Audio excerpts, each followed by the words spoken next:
Manath Cooperative Bank was considered one of the prominent banks of Karnataka. However, a few years ago, it was marred by a controversy related to a fraud committed in the bank. Soon after, the bank's image took a dent and confidence of the depositors was shattered. RBI imposed sanctions against the bank under the Section 35A of Banking Regulation Act for a period of 7 years. This is an Amanat Bank.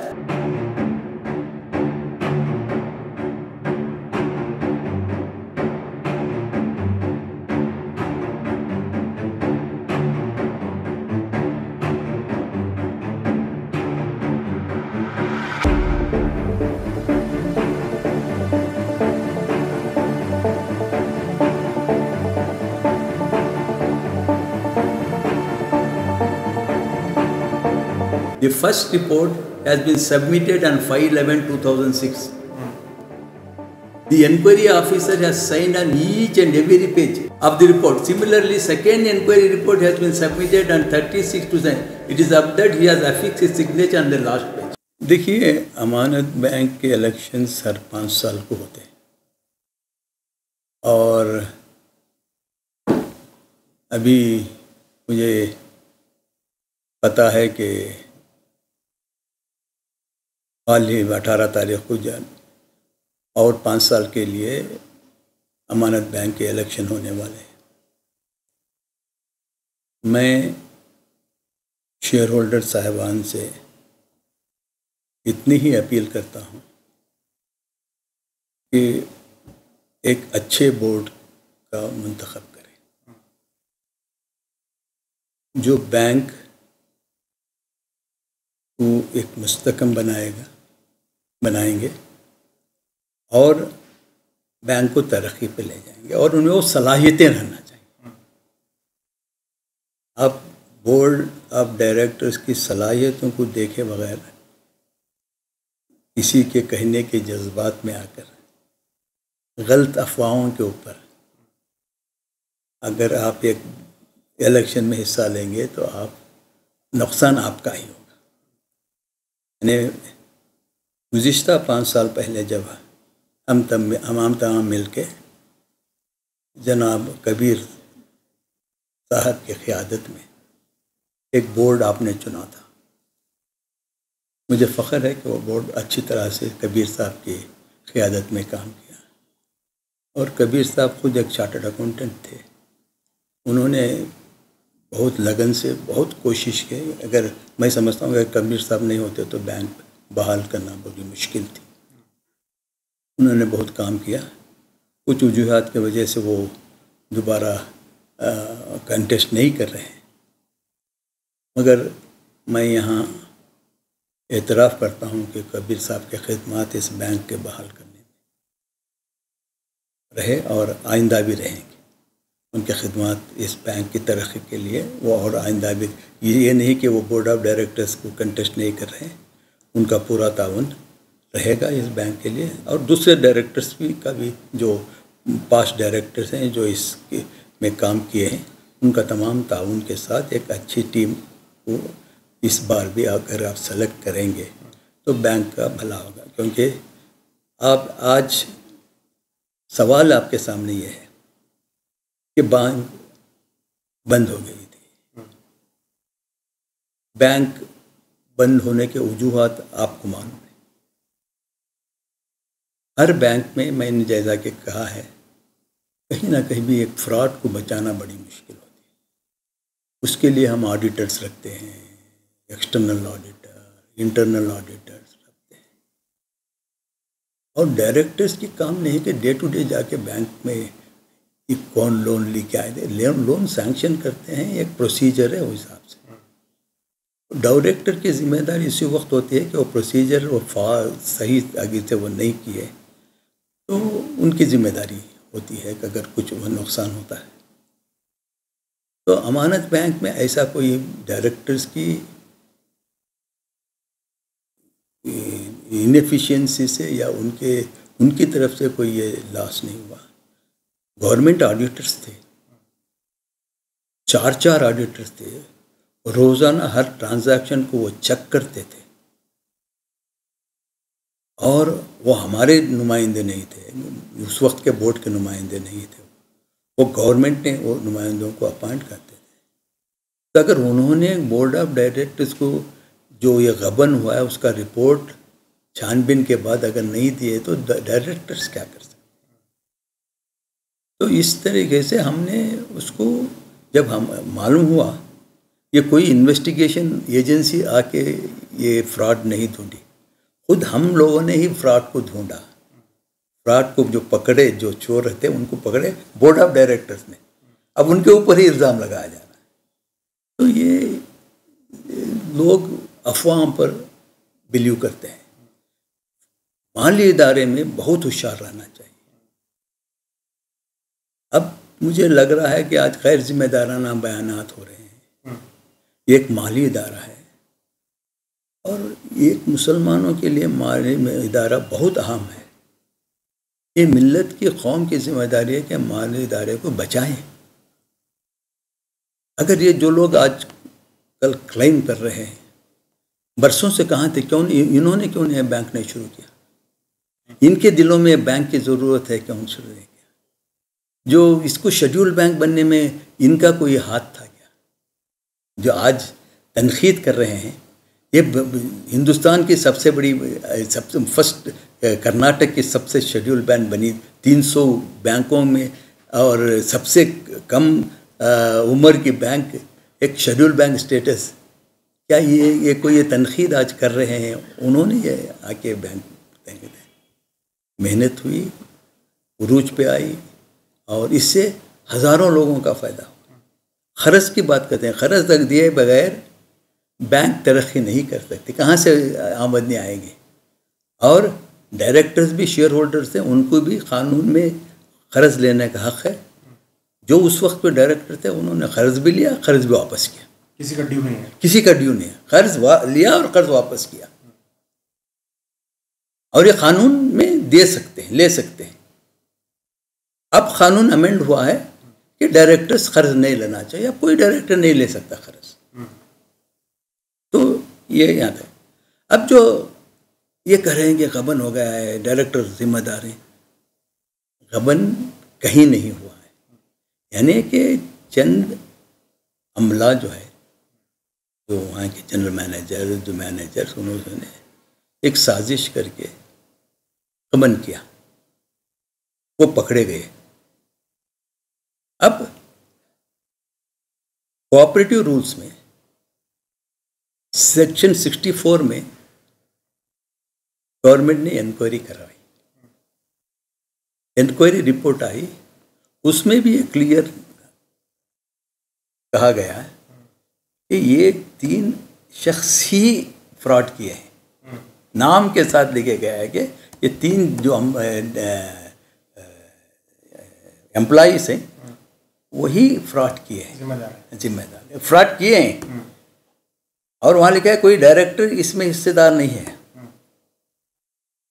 और उसके बाद auditor ने audit report में कहा गया है कि जो आपका बोर्ड है उसमें जो ज़ियाउल्लाह शरीफ जो तब सदर थे, वो और पिछले डायरेक्टर्स ये यकीन दिला रहे हैं कि 1 साल के अंदर ये कर्ज, ये जो उनका जो फ्रॉड हुआ है उनसे पैसे वसूल करेंगे, उनकी जो जायदाद है ये वो सब पे वसूल करेंगे। तो इनको 1 साल का टाइम दिया जाए। ये ऑडिट रिपोर्ट है। इसको, ये ऑडिट रिपोर्ट को छपा दिया गया और 6 महीने के बाद ये ऑडिट रिपोर्ट को मंजर आम में लाए बगैर दूसरा एक ऑडिट रिपोर्ट बनाया जाता है जो फ्रॉड है, और उसमें लिखा जाता है कि डायरेक्टर्स भी जिम्मेदार हैं इसके। वो कौन बनाते हैं? वो भी उन्हें, वो ऑडिटर,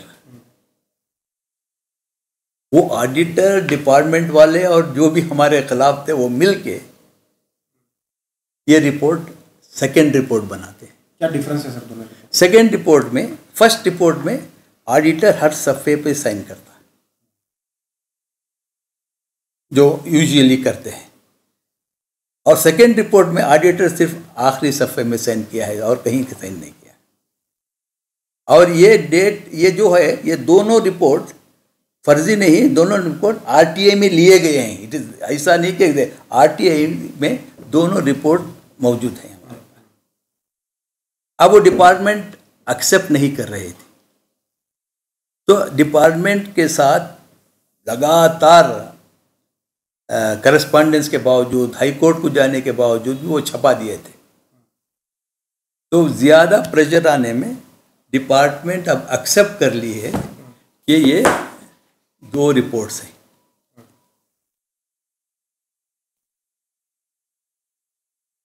देखिए डिपार्टमेंट का लेटर है, डिपार्टमेंट का लेटर है, ये 2 रिपोर्ट्स हैं। एक रिपोर्ट में, पहले रिपोर्ट में हर पेज पे सिग्नेचर हुआ है और दूसरे रिपोर्ट में एक ही पेज पे सिग्नेचर। तो अब इन्होंने एक्शन, ये हमारा सेक्शन 64 में हमारे ऊपर जो एक्शन ले रहे हैं वो फर्स्ट सेकेंड रिपोर्ट जो जाली रिपोर्ट है उसके ऊपर एक्शन ले रहे हैं, जो सेक्शन 69 में सरचार्ज हमारे ऊपर लगाए। तो हम कोर्ट को चैलेंज किए। तो मैं ये वाज़ेह करना चाहता हूँ कि ये जो दिखाया जाता है बैलेंस शीट में कि डायरेक्टर से इतना पैसा वाजिब रहता है, ये कंटेस्टेड है, ये सरचार्ज है, ये कोई डायरेक्टर खर्च का वाजिबल अदा नहीं है। इसमें जो प्रॉपर्टी जब्त करने की जो इल्ज़ाम लगे, प्रॉपर्टी ये जो सरचार्ज के ऊपर प्रॉपर्टीज को अटैच किया गया। अब यहाँ उसके बाद क्योंकि बैंक को बहाल करने का सेक्शन 35 कैपिटल नहीं था, कैपिटल रिड्यूस हो गया था, ये लॉस होते इंटरेस्ट इसको चढ़ते लॉस हो गया था, कैपिटल कम हो गया था। तो रिजर्व बैंक ने कहा कैपिटल की ज़रूरत है, अगर कैपिटल नहीं रहा तो बंद कर देंगे। कोई अल्लाह का बंदा ये जो इतने बात कर रहे हैं, हम क्या बोले, शेयर में इन्वेस्ट करो, शेयर तुम्हारा हक है, वो उसमें इन्वेस्ट करो। कोई अल्लाह का बंदा वापस नहीं। तो बाद में हम कैनरा बैंक को मर्ज करने वाले थे, बाद हमको एक तजवीज़ आई, मर्ज करते तो भी रिजर्व बैंक ने कहा 20% शेयर होल्डर्स के भी वो लॉस को बर्दाश्त करना पड़ता है। तो हमने वो क्यों लॉस बर्दाश्त करें, तो नहीं, वो 20% शेयर डायरेक्टर के जो डिपॉजिटर्स के पैसे हैं वो हम शेयर में बदलाएंगे उनके कंसेंट से। अब वो उनके शेयर्स हैं, 20% जो कहा जा रहा है, बात किया जाता है, वो शेयर्स हैं, वो कभी भी वापस ले सकते हैं। मगर बैंक ज़रा स्ट्रांग होने के बाद वो वापस ले सकते हैं। तो यहाँ मैं आज ये इतराफ़ करना चाहता हूँ कि जनाब कबीर साहब की अनथक कोशिशों से मैं उनके खिदमात को रिकॉर्ड में रखना चाहता हूँ कि अगर वही एक जिम्मेदार शख्स हैं जो आरबीआई से और मेहनत करके एक इस बैंक को आज प्रॉफिट में कन्वर्ट किया, जो लॉस थी बैंक अब उसको प्रॉफिट में कन्वर्ट किया। मैं बहुत खुश होता अगर वो कंटिन्यू होता है। क्या वजह सर? उनके कुछ वजूहत हैं, एक तो उनकी सेहत का भी एक वजूहत है, और वो बिज़नेस में और उनके 5 साल उनके बिज़नेस से दूर रखे, वो हर एक निजी ये रहते हैं। वो करें, मैं वो तो कबीर साहब की खिदमत को हर आदमी, हर शेयर होल्डर याद रखना चाहिए। और आइंदा भी मैं उनका ताउन हमारे साथ रहेगा, हमारे साथ नहीं, मैं ही कुछ भी इसमें नहीं, मैं ये बैंक, क्योंकि मैं एक बानी हूँ इसका, 10-10 रुपए के शेयर कलेक्ट, 100 रुपए घर जाके शेयर कलेक्ट करके बैंक को हम बहुत ही तरक्की करें। अगर इसमें ये लोग जो करते हैं कि उनका कोई भी कंट्रीब्यूशन रहता, मैं तस्लीम करता। आज किस वजह से तनकीद कर रहे हैं? और लोगों को में इस तरह का एक रुझान पैदा कर रहे हैं कि कुछ हो गया है। आज इतनी अच्छी बैंक, शेड्यूल बैंक आज अब 500 करोड़ के 1000 करोड़ की भी अगर अब टाटा बिरला बैंक पूछ रही, शेड्यूल बैंक नहीं मिल रही। क्या हम खोलेंगे इसको? ना तजुर्बाकार लोग अगर आप सेलेक्ट करेंगे बोर्ड में तो एक बैंक खोलेंगे आप? किस टीम को सेलेक्ट करना चाहिए? प्लेयर आप देख लीजिए जो टीम पीछे काम की है उनके नुमाइंदे फिर अगर आगे हैं तो उनको, जो टीम बहाल करी है, जो बहाल की है वो टीम में को वो आगे आ रही है तो उनको ताउन करें। मेरा इतना ही अपील है शेयर होल्डर से। इसके बाद आपकी मर्जी, जिसको भी तुम बैंक में ये लाना है, ऐसे अफवाहों को करके बैंक को नुकसान होता है। कल के एक स्टेटमेंट में आपने बेवकूफ़ी का लफ्ज़ इस्तेमाल किया था। नहीं, वो मैं स्लिप ऑफ टंग है। मैं बेवकूफ़ी का जो ऐसा सोचते हैं कि हम डायरेक्टर्स गबन किए हैं, डायरेक्टर के पैसा वाजिबुल अदा है, या डायरेक्टर्स लोन लेके वापस नहीं किए हैं, ये नहीं है। ये सेक्शन 69 की सरचार्ज डाला गया है। अभी इसे फाइनलिटी नहीं, कोर्ट में मैटर है। अब ये जो जाली रिपोर्ट जो प्रूव हो गया है तो अब ये सरचार्ज ऑटोमेटिक जाना है। अगर वो डिपार्टमेंट इसके ऊपर अगर कोई इक़दाम नहीं उठाए तो हम फिर कोर्ट को जाएंगे।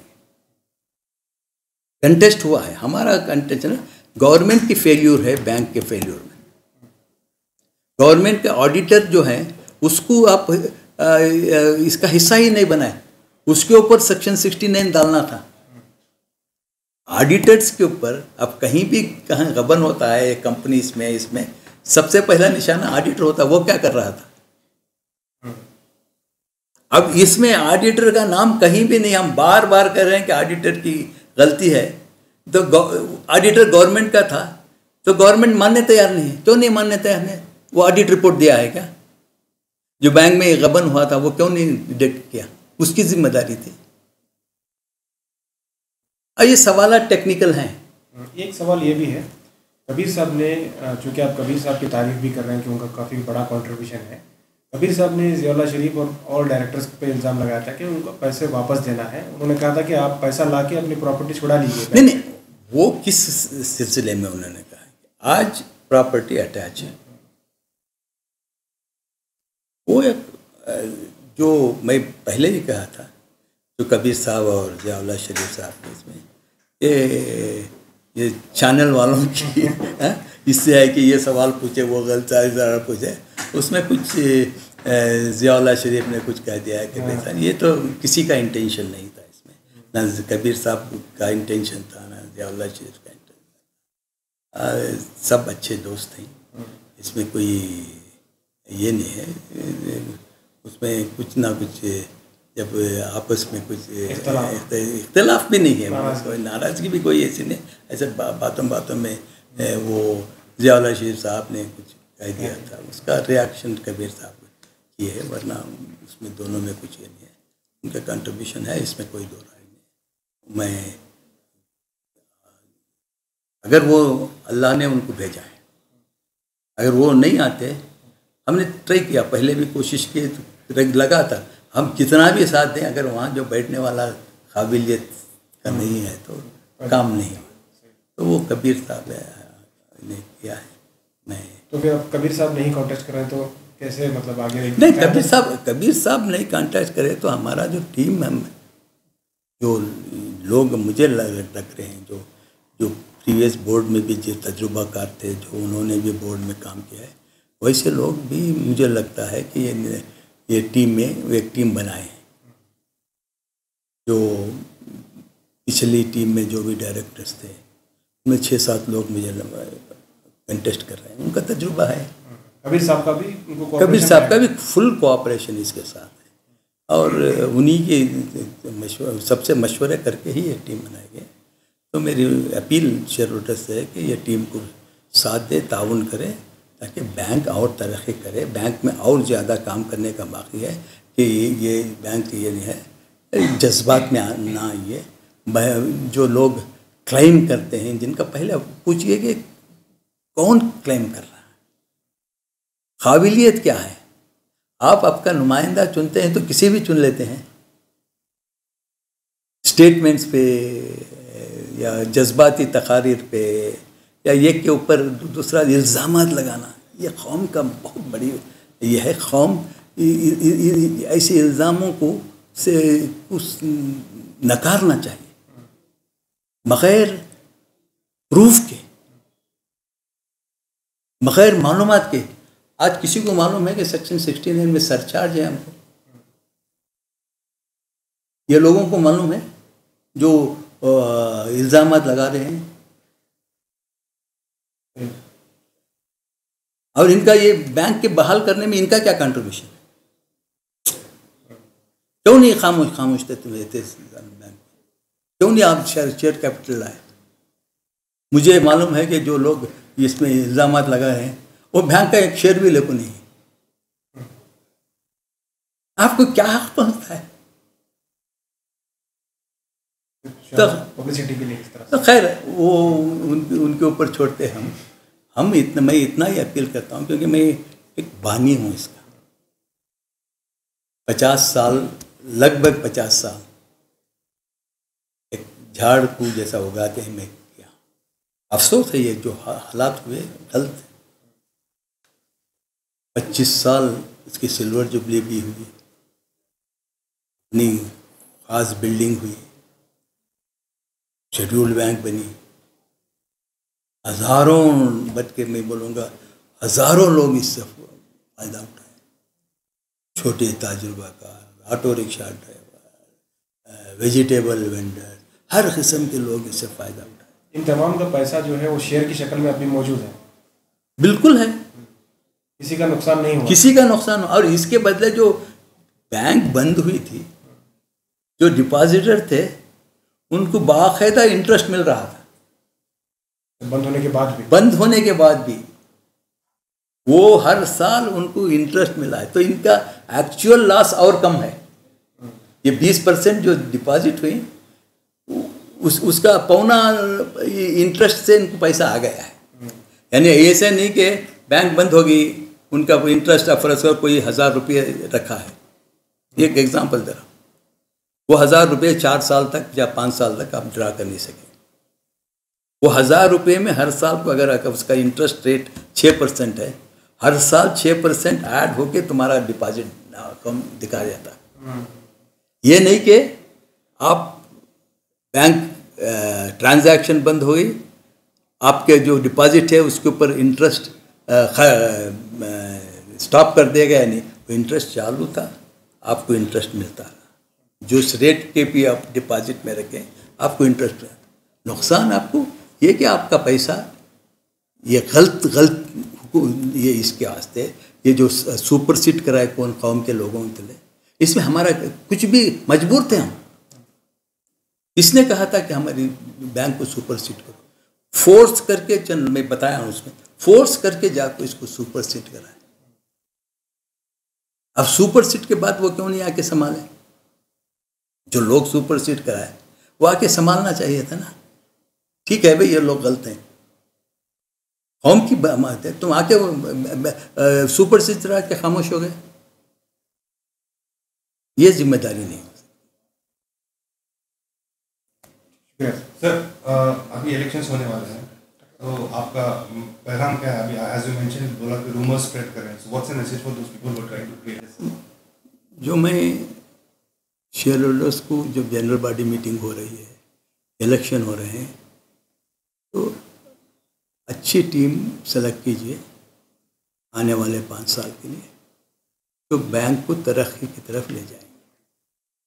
और जो टीम की तरफ से मैं अपील कर रहा हूँ, वो टीम इस बैंक की तरक्की में जनाब कबीर साहब की क़यादत में एक गैर मामूली काम अंजाम दिया है और बैंक को बहाल किया है, लोगों के पैसों को प्रोटेक्ट किया है। डिपॉजिटर के लगभग 80% डिपॉजिट वापस कर दिए गए, इंटरेस्ट के साथ वापस कर दिए। अब 20% जो भी बचा है वो पूरे डिपॉजिट के पैसे नहीं, जो आप इंटरेस्ट अर्न किए हैं वो मिला के 20% है। तो इसलिए अब अभी काम बाकी है, और इसलिए ये जो चंद लोग अफवाहें फैला रहे हैं बैंक के, जैसा कि बैंक के डायरेक्टर्स के करोड़ों रुपए वाजिब अदा है, जो पैसा दिखाया जा रहा है बैंक का वो कर्जा लिए हुआ पैसा नहीं है। कानून तरीके से सेक्शन 64 के ऑडिट रिपोर्ट में जो गबन हुआ था उसके बारे में डायरेक्टर्स के ऊपर सरचार्ज डाला गया है, और ये सरचार्ज डायरेक्टर कंटेस्ट किए हैं। ये जो दिखाया जा रहा है कि डायरेक्टर ड्यू हैं, ये कोई पैसा, ये पैसा भी डायरेक्टर्स के ड्यू नहीं है। तो ये एक अफवाह है। तो इसलिए अफवाहों पर मत जाइए, हकीकत को जानिए। और बैंक जो तरक्की की है इन 5 सालों में जनाब कबीर साहब की क़यादत में, वो खुद एक चार्टर्ड अकाउंटेंट है और उन्होंने बहुत मेहनत की है। मैं जानता हूँ अगर वो न होते तो ये बैंक बहाल नहीं होता। इसके बावजूद भी इन इल्ज़ामात जो लोग लेके बैंक को और कमज़ोर करना चाहते हैं, उनसे होशियार रहे।